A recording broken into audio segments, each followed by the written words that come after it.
Okay, I'm going to show you guys something that is very important on the Macan that is hidden.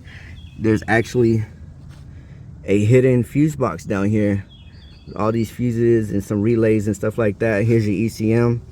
Now, all of these fuses are very important. Why? Because they fuse like your important control modules, like your transmission control module, things like that. So they are very important. Now, you will not find any information, not even a diagram on what these fuses control, whatever.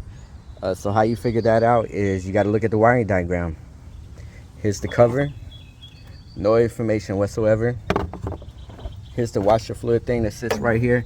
Very easy, you just take this out, it just pops right out. Here's the cover that goes on top of that.